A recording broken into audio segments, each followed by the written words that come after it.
Now that Elon Musk is out of the White House, it appears that he's jumped ship, or in other words, he's derailed the Trump train. Basically, what he said in a tweet last night was that this big, beautiful bill, which is nothing more than a blatant excuse from rampant, inhumane treatment of those who aren't privileged and white in this country. Basically, what he said was that it was just putting a noose around the neck of the future of our children because of the debt. There was no reason to add another $5 trillion to the debt. Elon's billionaire buddies aren't going to be too happy about that because that $5 trillion in debt is basically to subsidize the tax cuts that Trump promised them. Oh, you don't remember that? Well, let me refresh your memory. You're rich as hell, and we're going to give you tax cuts. We're going to cut your taxes. That's what he said when he met with them.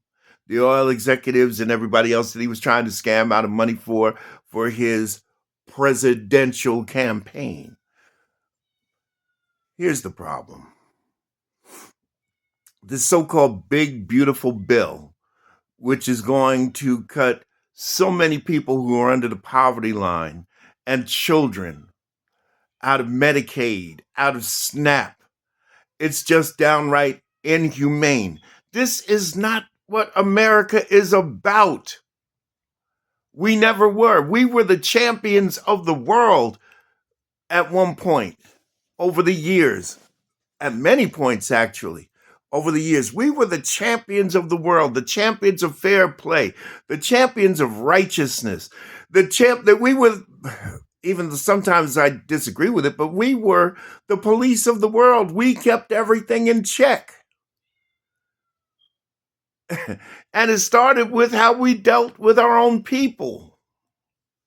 But now, not under Trump. Trump is about filling his pocket and continuing to keep his pocket safe by filling the pockets of billionaires and the uber wealthy.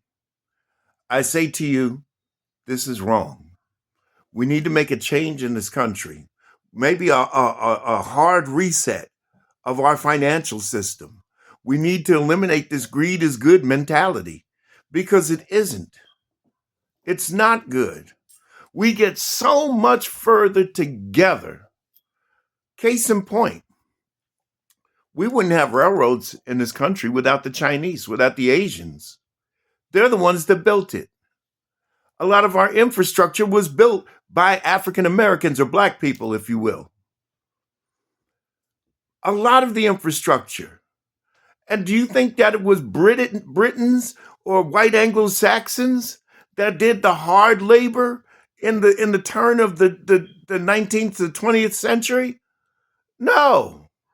It was the Polish. It was the Jewish. It was the French. It was the Germans. It was the Italians that came here.